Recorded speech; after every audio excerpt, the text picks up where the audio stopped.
You've heard people say it. It shouldn't have been called Earth.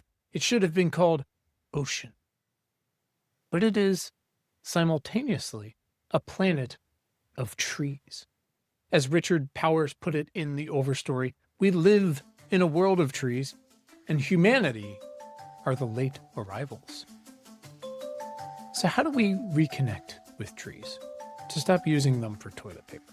How do we learn more about why they're suffering and, in some unexpected places, surviving? To know them, to care for them, and maybe even know ourselves a little bit better along the way. I am your host, Quinn Emmett, and my guest today is Marguerite Holloway. Marguerite is the author of the wonderful new book, Take to the Trees, a story of hope, science, and self-discovery in America's imperiled forests. It is available now everywhere. For questions or feedback, you can email us at questions@importantnotimportant.com. Please enjoy one of my all-time favorite conversations with Marguerite Holloway. Marguerite, welcome to the show. Thanks for already putting up with me. Thank you so much for having me. It's been delightful already, so I Oh look boy, forward to our conversations. give it time. Give it time. Okay. We're here to talk about your new book, Take to the Trees, which I did not realize going into it, because when I'm really excited for a book or a movie or anything, again, I'm getting old and cranky. I actually don't want to know anything about it before I go into it. They spoil everything these days. It's crazy, you know? You actually did take to the trees, and that is just the most wonderful thing. I was like, oh, what a wonderful like calling thing. I was like, oh shit, we're doing this. Okay, that's awesome. And it's the whole thing. And I think that's so lovely, and I'm excited to get into this. But I've got a question that I start everybody with, and it's a two-part question, and it sounds like it's the same question, but it is not. Are you ready? Oh, I am. Okay. I'm going to give you both before we get going. First part is, why do you have to do this job? So if everyone in the world who could have taken to the trees and written about it, why you? And the second part is, why do you have to do this work? So of all the ways that you, Marguerite, could answer the call in a world like ours today, why did you have to do this work in particular? Why did you have to scratch this itch? So Yes. objectively, why Marguerite Holloway? But subjectively, when were you like, I gotta go start climbing some trees, I think?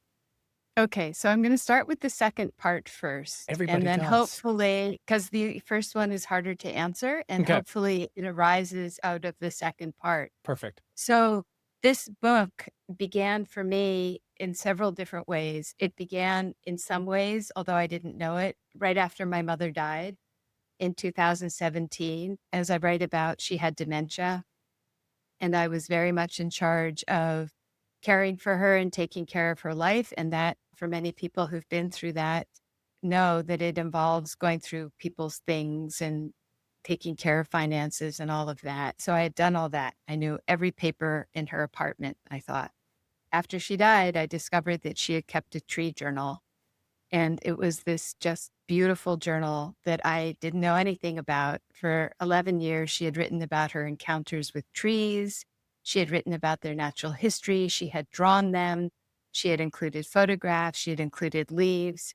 So that was very powerful because she had taught me a lot about trees when I was young, and my brother. But in the inner flap of this journal, she had left an envelope that had a question, a mystery that she was posing me. And it said, I had not been able to find the leaf yet. And inside, she had collected a sample from a tree. So that happened. Then several years went by, and I was talking with an arborist, and I was looking at this incredibly beautiful forest in Western Massachusetts. And I was saying to him how beautiful it was. And he showed me what he was seeing. And what he was seeing was disease and pests and too much water and too much drought. And he saw a struggling forest. And I realized that I couldn't see very well. I couldn't see these beautiful trees with the kind of eyes and knowledge that he did. That was the second strand. And that led me to doing a piece for the New York Times about what climate change is doing to trees in New England. And that led me to meet this extraordinary group of women led by Bear and Melissa Levangie, who run this women's tree climbing workshop. And all that together is the why I got there, because they invited me to do a tree climbing workshop. And as I got up into trees, I learned more about what climate change is doing. And I eventually found the answer to the question my mother had posed to me. That's amazing. That is so beautiful. Thank you for sharing that, and obviously sharing so much of that in here. What about the first part? Well, I think that, and you know this, and many people who are listening know this, there are lots and lots of books on trees, and we need them all. We need people who are writing about trees in every way possible. And we need books on fiction that are rooted in science. We need nonfiction books. We need guides. We need everything. And I feel that I needed to do this book because of the work for that article. I began to understand that there was a lot written about sort of individual impacts on trees, a lot about beetles, a lot about invasive pests, a lot about invasive diseases, a lot about fire, drought, too much rain, the extreme weather. But there was, as far as I had found, nothing that sort of pulled it all together in a survey and sort of had different trees telling different components of the climate change pest story.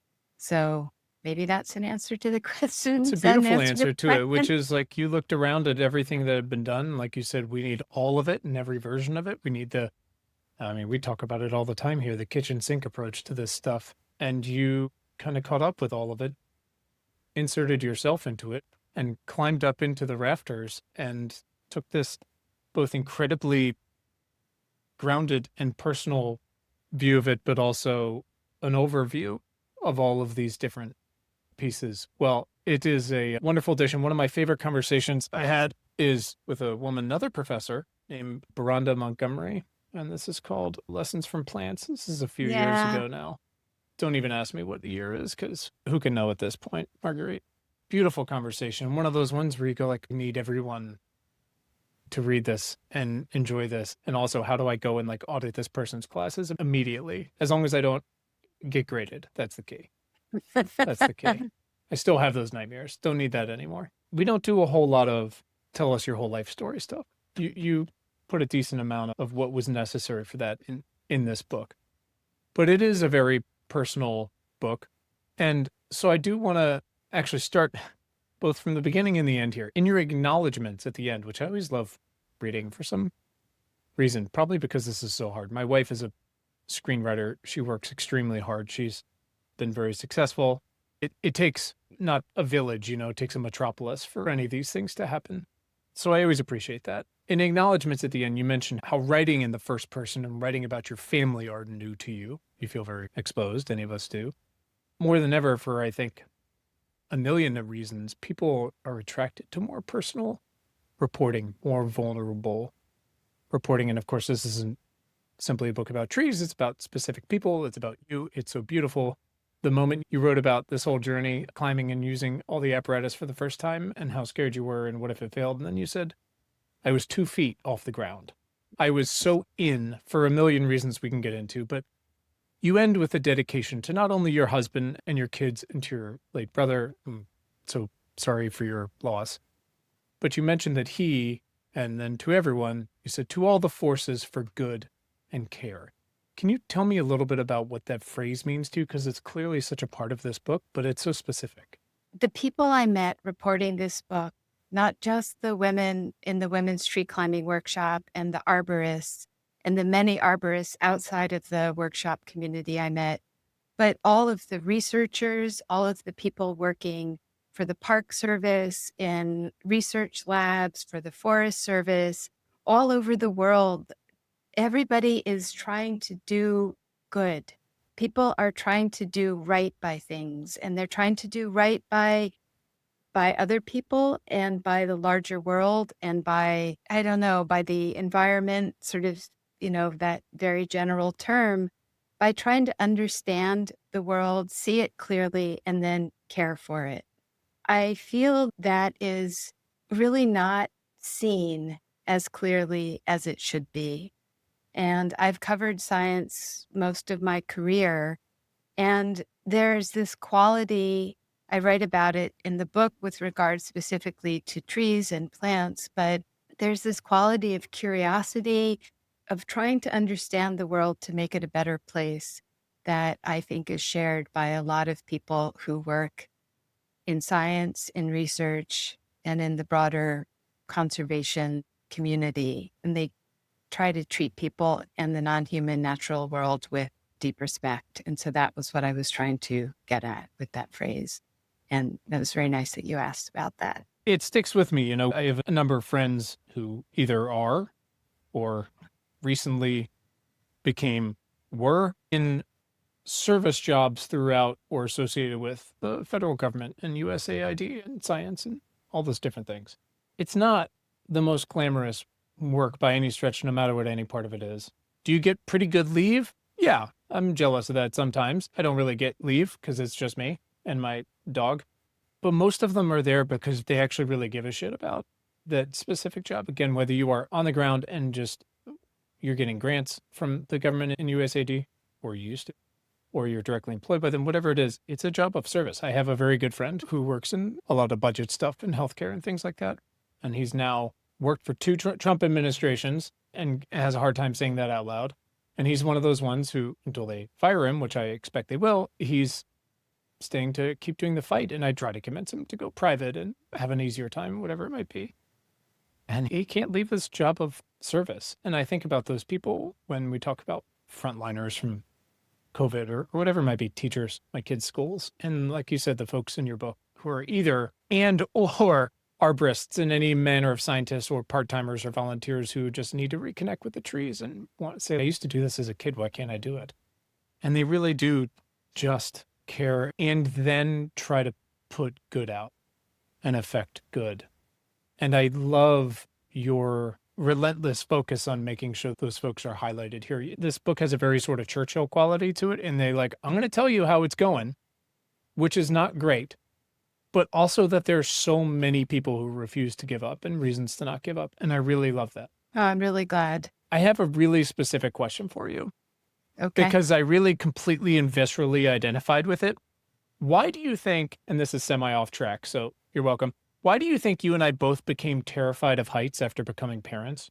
I couldn't do the research I needed to do on that because I was trying to understand so much else. But I think there's got to be some kind of evolutionary, there's got to be something that kicks in where you become hyper vigilant Mm-hmm. and hyper protective. Mm-hmm. And it just spreads out. You don't want anyone else to go and become vulnerable, your Mhm. kids, Mm-hmm. anyone you love, but Mhm. actually anyone. Mm-hmm. And you don't want to put yourself at risk either because you need to be there for these people you have brought into the world. So I don't know. I spoke to someone else. I mentioned her in the book too.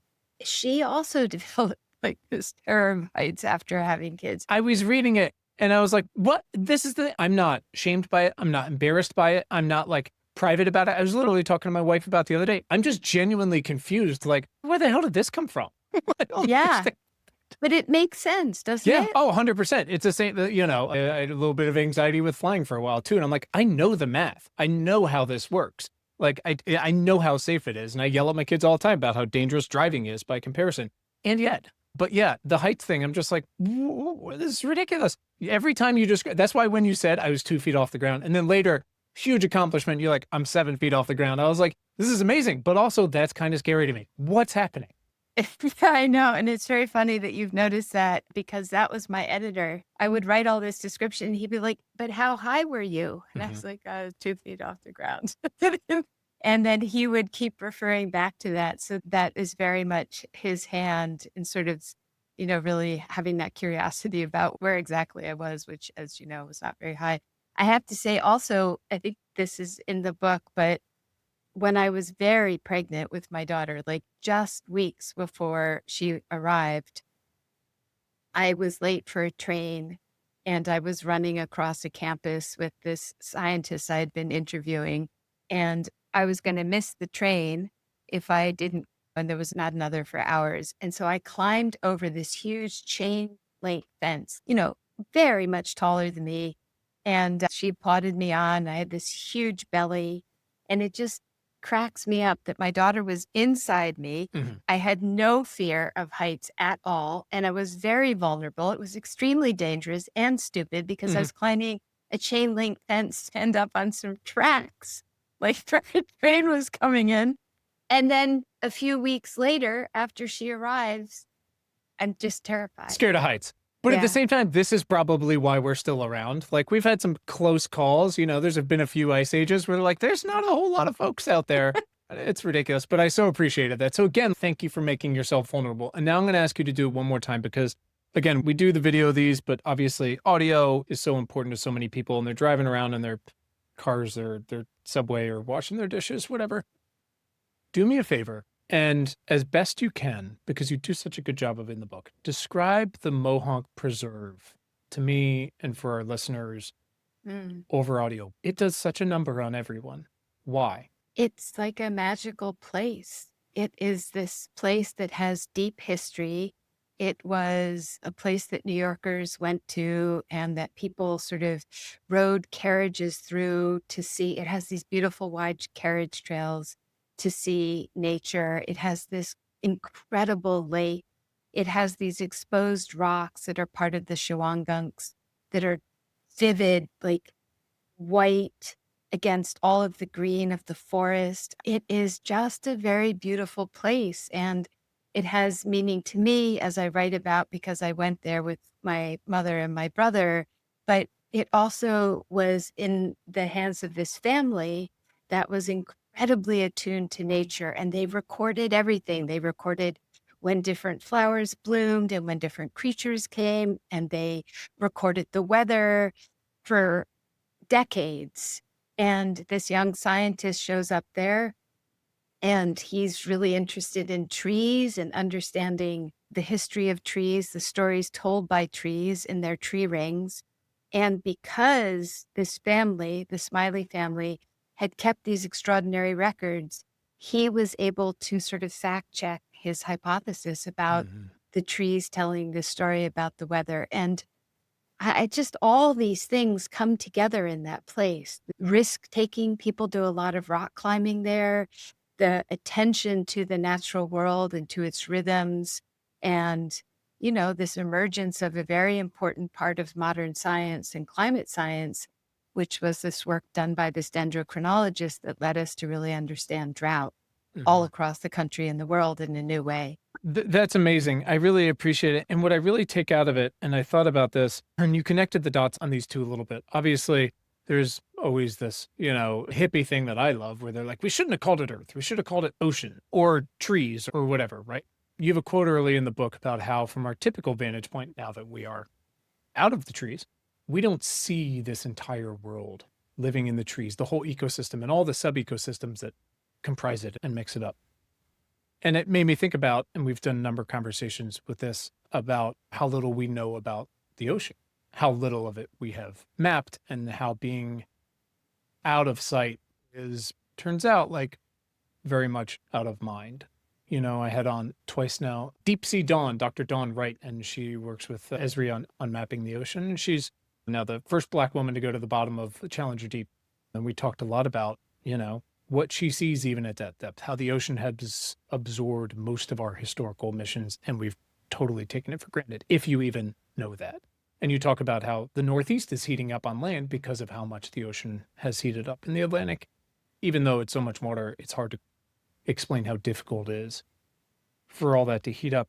But when you talk about Mohawk, you talk about it as the attention paid to it is part of what makes it so incredible, that it was known over time and how much we seem to take care for those places and then mourn them later if we actually do find ways to pay attention to them, to make them known. Am I off track? No, you're completely on track. And I think so much of what we know about what's changing is because people paid attention.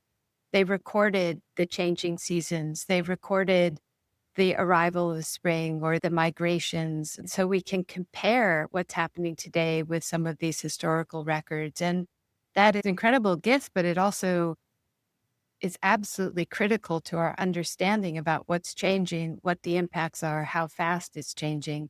And that's so interesting what you said about the ocean. I completely agree. One of the scientists in the book who was critical to sort of bringing the world of the canopy into public view, who did sort of among the very early research on this incredible life in the canopy and what the role of the canopy is in the forest and all of these creatures living there.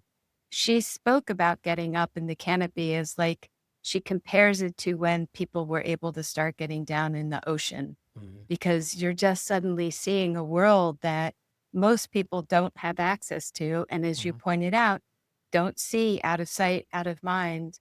So I think that is a really interesting comparison and parallel, and one that is very resonant for people in tree work. If I never do anything else and it's, immeasurably small compared to folks like yourself and so many others, a few years ago, I had like a maybe 20-minute conversation with some producers at Sesame Street about how to talk about climate with, they kind of about, I don't know what it was, 10, 15 years ago, moved slightly younger and how to do that. And what we kind of came to, and again, to them, no one remembers this world's briefest conversation. To me, Sesame Street was my life and my kids' life. It was about relationships. Like, start with relationships. What do these kids have access to, if anything, and understand that they are part of that. They are among this, how to care for these things. And it makes me think of what you were just saying, about the oceans or all that, but also how you can climb this chain link fence and then moments later, infuriatingly, like moments later, you're scared of heights and all these things because, they always talk about kids as like your heart's outside your body type of thing. Once you know kids or identify that you have a relationship with these trees or a particular stretch of beach or ocean or whatever it might be, you can't unknow them. And that is devastating and amazing and makes you very protective and makes you become irrational about some things, for sure. But it might be our best tool that we've got. And I wonder, after all of this, how you feel like we can build that soft power of not only, providing kids and adults with much more access to nature, again, of which they're part of, but again, reinforcing the soft power of knowing and empathy. Because again, we do know that once you have that, it's very difficult to walk away from. I think we need to get kids who don't have access to the out of doors much more access, and with and in groups of people who have that ethos of caretaking and those stewardship. And I think it reminds me actually of a story I worked on several years ago. There was a group, I think it was at the Wildlife Conservation Society, which is based at the Bronx Zoo in New York. And they had this grant to sort of train teen ecologists in New York City in the summer. And I got to go watch these teen ecologists. They were from all these different schools throughout the city. They went into Greenwood Cemetery and they started setting up camera traps and they started sampling from one of the lakes there. And they just suddenly started seeing the world around them in this completely different way. And they did so with this wonderful, supportive group of teachers and with each other. And so I think some people's route to connection with the natural world and then understanding how they fit in comes through solitude. And for some people, it comes through sort of group and community. And I think they both bring us to the same place, to this sense of interconnection and sort of the upstream, downstream, how everything really is a network in some way. But these kids, I just remembered the one I interviewed who was studying lichen, Mm. and he had never noticed lichen around the city. And he was telling me, he's like, it's on bricks. It's on the side of those buildings. You can see it on the pavement over there. It's on the side of trees. It's like all he could see as he walked Mhm. around the city after this program was lichen. And Mhm. because of him, I started seeing lichen everywhere. And that kind of magic of sort of foregrounding the world around you and really seeing it is just, it doesn't matter whether it's lichen or it's birds or it's rats in the earth. It doesn't matter what it is, but it's a way of seeing and understanding that makes you realize how much bigger things are and that you are connected to it in some way. How much you want to make that a requisite policy for all young people everywhere. It's just like, you want to build a life service, give them, mandate cities and states and governments have to fund that kind of stuff. It's, again, it doesn't matter what it is, It right? It doesn't really does. matter. First of all, because there's so much else out there. But again, once you see it and you understand it's been there the whole time and that it might be changing. Yeah, it's extraordinary. And as I was saying before, one of the women in the book, she was an urban kid. She grew up in Toronto, and she talks about being very academic. And then she saw an advertisement for Outward Bound and went on it and had this incredible experience soloing on an island. And for her, it came through being alone. So, yeah, there are many different routes to it, but the point is to see, to really see. As anyone in my family can tell you, I am a crier. That's very obvious, especially, again, the further I go with parenting, extremely annoying, crying, all the things. We're in Williamsburg, Virginia, so we got 3 different airports, every kind of military around. You just walk through the airports and it's kids like running into their parents' arms and fatigues they haven't seen in 6 months, tears the whole time. It never stops. It's, feels like a trap. But that's part of why, and this just happened so recently. So on Highway 64 near me, kind of cuts north, well, depending on which way you're going, cuts across Virginia. And they are clearing the median of trees to add a 3rd lane to each side. And I was driving my kids to a swim meet up in Richmond, about an hour away, this weekend when I was reading your book. And they're in process. So in some stages, you can see pink tags where the trees are marked to come down. And in other places, you can see that they've been cut down and they're just piled up. Some of them are fresh, some of them are browning further along, and then some are just gone. And I think I would have had this response anyways, but reading and identifying with all of these researchers returning to their trees decades after a first visit to either find them sick or gone, or to find them unexpectedly there, right? After fearing the worst, and other people being like, I had to look away. This is obviously an extremely emotional thing. I was like, eyes on the road, like telling my kids, I was like, I can't look at that stuff. It's hard. And I understand why it can make some people, I don't want to say put their head in the ground, but be really kind of pessimistic that we know so much and we're still doing so much. Does that make sense? Yes, it does. But I think we do know so much. We also don't know so much. And I think sometimes we can't know it all the time. We have to move in and out of it, I think, because it's too much. For a long time, as I was working on this book, every time we drove anywhere, like you're describing, all I could see was, vines taking over trees, or trees that were not coming into bloom, or trees that had bloomed and then there'd been a frost, and I could only see that. And it was too much. And I was making my family, I think, very depressed, like not great to go on a drive with me. My wife, for a while when I first got into this, was like, he's a blast at parties. Let me tell you, because he can take anything and be like, well, some of my friends are, I think I've told this story before, we're in a place now that's 4 seasons and it's great, but we'll have a warm winter day.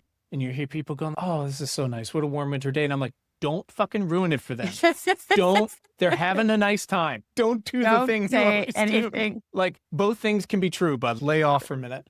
But you're right. Once you've paid that attention, it is a gift and a curse.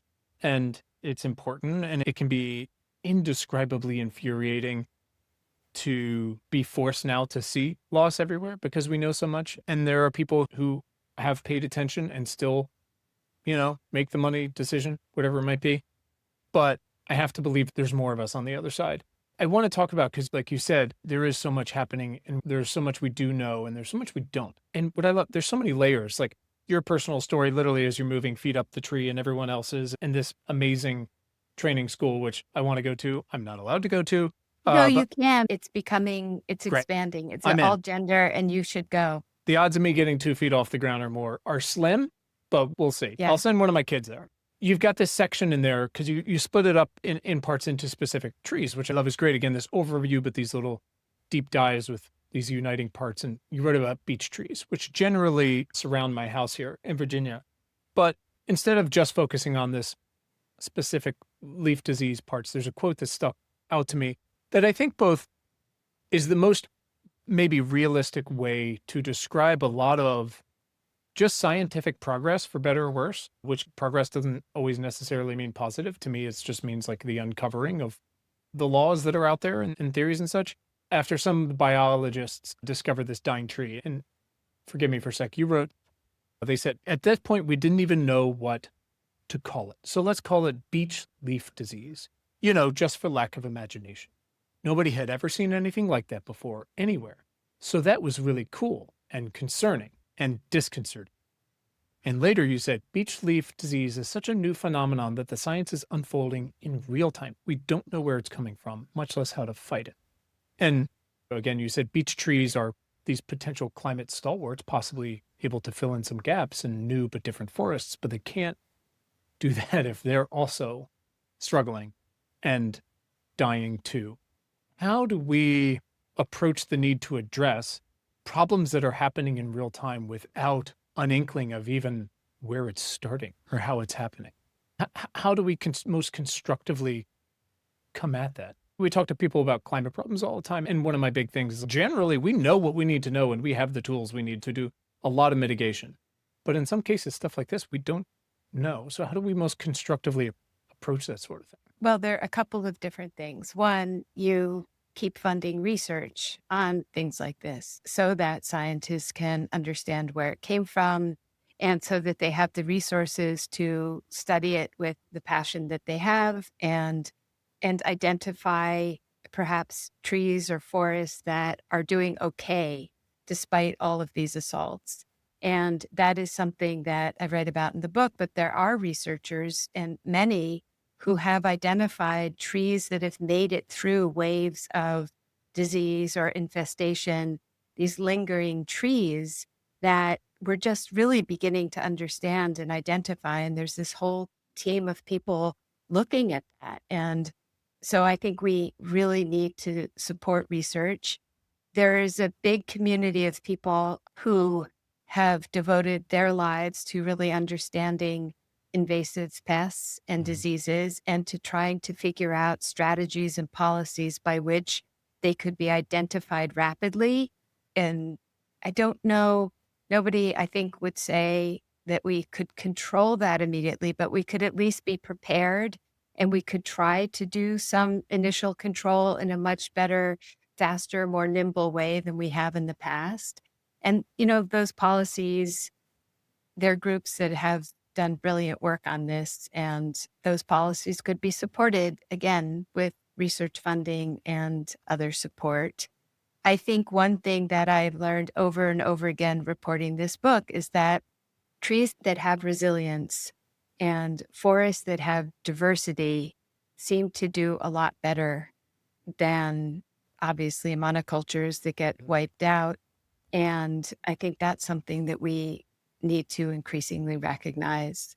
So I don't know, supporting research, supporting policy decisions that allow researchers to use the knowledge that they have quickly and effectively, which we really don't have anything like that in place at the moment.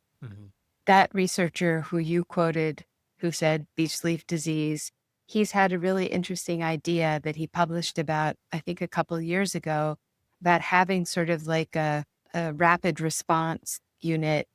I think he sort of compared it maybe to a CDC that looks at emerging issues and responds quickly and proactively.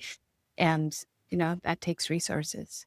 It does. Basic research is one of my favorite things in the world as a concept and as a platform, because it is for history, the epitome of, we don't know if any of this is going to apply to anything or when or how, or if you can monetize it or anything, but it is where so many of our most fundamental understandings have come from. And of course, as humans, then we shortchange it. It's kind of, vaccines. We're like, nobody's got measles anymore. Why should we give it anymore? And you're like, but you're so close. You're so close to understanding it.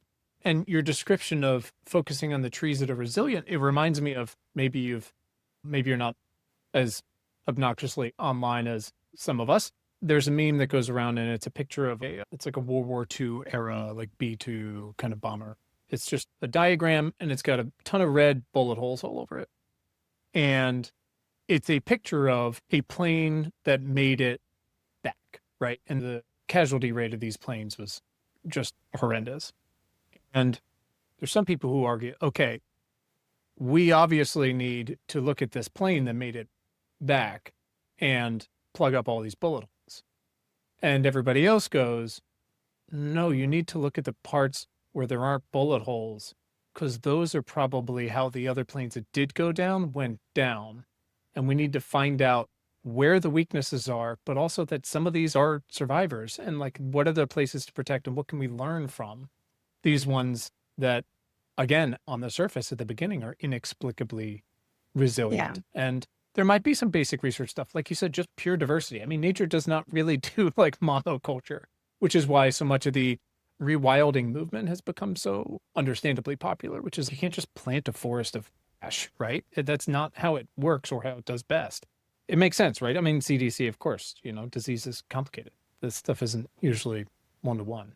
Remembering exactly what his idea was, it's really interesting. I think my description was not perfect, but the idea was mostly to be able to identify things rapidly and then to move rapidly and with resources to try to contain and understand, which we don't have.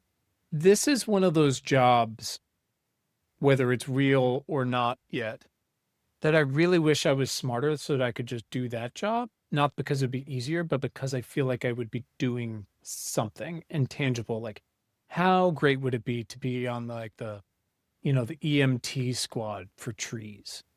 What a great conversation starter, and just like feeling like your day's going pretty great. What'd you do? I saved a bunch of trees today. It's fucking great. I got a podcast. In 20 years, my kids are going to be like, Dad, what did you do when everything was going to shit? I had a podcast. Oh, talking with people about science. I know. I'm just saying that saving the trees would be with your bare hands.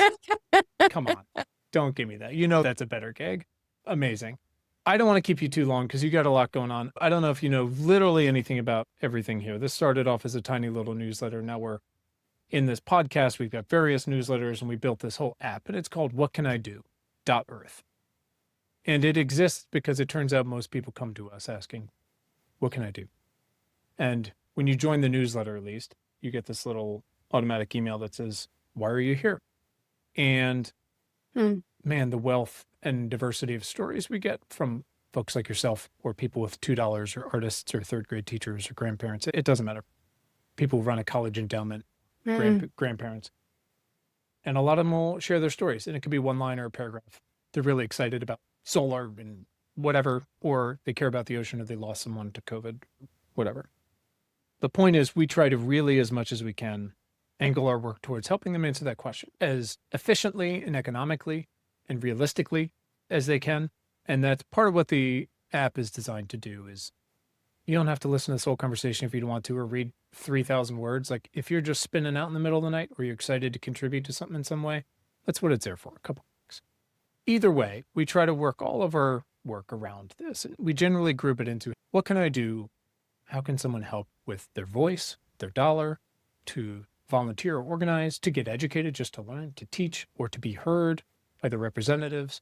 I know you don't want to specifically call out anyone, but if they're just generally places you want to recommend or avenues that you feel are really effective at whatever level, we would love to find some way to include those. I think that there are scales of impact and scales of things you can do, and people can do different things and have the bandwidth to do different things at different times. I think fundamentally, we need to be supporting science in a massive way, and you can do that by your vote. I think that we need to vote for people who put issues of climate and science first, and ecology, because that is the future. And if we don't do that and we aren't supporting and choosing candidates based on that, things are not going to improve at all, to say the least. That's sort of like a big general scale that isn't, that everyone should be thinking about. But in a more practical scale, I think people love to visit arboretums. They love to visit botanical gardens. It's a world that I've gotten to know a little bit. I don't know how much support they get, but they should be getting a lot of support. And, and that goes along with the federal science funding. But those organizations should, I think, get a lot of support as well. And there are many international organizations, like international groups of botanical gardens, that are really working on these issues, and international conservation societies, lots of NGOs in the US too. I think the one thing I would say that I don't see all that often Mhm. is support for journalism. I think that journalists are among the people, like scientists, we are trying to figure out the truth. We have great curiosity about the world. We are trying to improve things. It's like science. We don't get it right all the time. And Mhm. then we try to be open about that. But journalism needs a lot of support, and particularly journalism that is looking at science and climate. So I would make a big shout for journalism. And for reading, another thing we're not doing as much of, but for reading as much as possible. And I don't mean that read my book, I mean I do, like but yes. read everything you can about Mhm. trees and forests and plants and all the people you've had on the show. There's so much we don't know, but there is so much we do know that is Mhm. so fascinating. And I think that would help people make these decisions. I personally, I have said this a couple times in some interviews, but I decided to become a citizen pruner in New York City so I could start caring for the street trees on my block. So I took a course, an Mhm. online course to do that, which is an extremely popular course. It sells out immediately. And for various reasons, I haven't taken my exam yet. So I'm not officially a citizen pruner, but that is my intention this summer, to review my notes, take my exam, and start getting out, and in my small way, when I can, take care of the trees on my block. So they're just Yeah. all these Yeah. scales, and we can do some sometimes and Of course. others at other times. And nobody should feel like there's one they should do. Just whenever you can, do something. I have a number of really practical questions. One, once you pass your exam, do you get like a badge? I think you get a badge, and I think they were talking about maybe getting, what are those things? Pennies. Like, wouldn't Mhm. that be great? And you buy your own equipment, and you have to work with the city on things, but I'm very excited. I'll send you pictures if I pass my exam. 1000%. My brother lives in Brooklyn, and I'm clearly going to just sign him up for it and make him do it. He may already have a citizenpreneur's license. It's possible. Maybe he's just like vigilante nighttime pruning, and I don't know about it yet. It's possible. That he's up to anything. This is all wonderful. I love the point about support for journalism. There's so many legacy outlets that I grew up with, I'm sure you grew up with as well, that need help if they exist anymore. God knows who they're owned by at this point. There's also some wonderful new ones, independent journalists, which are often journalists who are cast off. And local. Yeah. And I always want to be clear with this too, is no one's asking you to change your career. That if you are able to or want to, go get them. Look, man, if you got transferable skills, I will point you in 1,000 different directions. Like we can do this all day, but you don't have to. Whatever shape and part of your life you can. If you're like, how do I get my kids into it? Take them outside and see what they're into, and start there. That's it. You're watching Wild Kratts. What episode do they like? What animals the most? And just go down that rabbit hole. Whatever it takes, it can go a long way. We just recommended, came out this week, Ed Yong's Young Readers Edition of The Immense World is just the most, again, like your book, like Baranda's book. It's very difficult. It's a little like the Matrix. Once you take the red pill, that's it. You know now.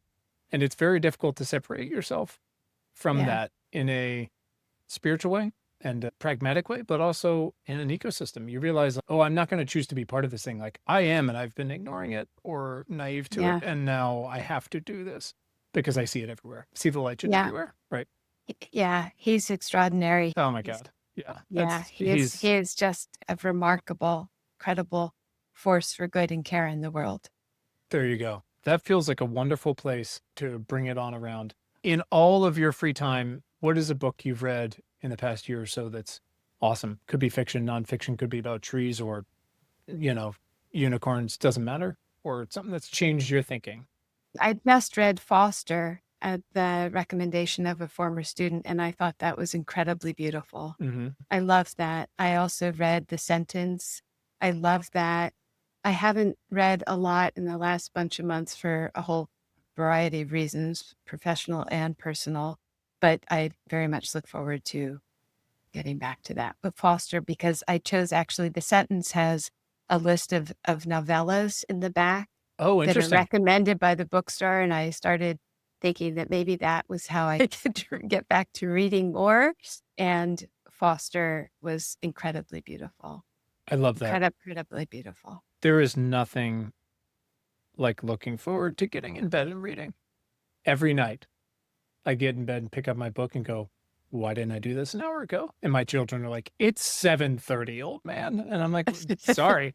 What are you reading right now? Right now, I like to read. So my kids are 10, 11, and 12. And I mean, partly selfishly because it's just fun, but also to retain any sort of connection with them if they'll have it, is I love reading a lot of their stuff that they're reading. First of all, some of the books are incredible. Some of these new graphic novels, holy shit, these things are unbelievable. You know, Where the Stars Are Scattered, Mexikid, like these things just tell beautiful stories about cultures and places I would never otherwise interact with in a language that they speak, which most of the time they tell me I'm not allowed to speak. Again, I'm always reading work stuff. I've got 1,000 things. I'm reading a book. It's called Take to the Trees. I just finished by Marguerite Holloway, recommended by Ed Young, among others. Gosh, what else is on I'm reading, there's a couple really good books. So I have another podcast started recently that's under our brand about parenting in these moments. It's called Not Right Now. Really? Oh, yeah. That's such a good title. It took us a while. At one point, it was almost called Screaming in the Shower, but we decided to call it Not Right Now because I realized one day at the end of the day, I texted my co-host, a woman named Claire Zolke, who writes an incredible newsletter I feel like you would love called Evil Witches. It's for people who happen to be mothers.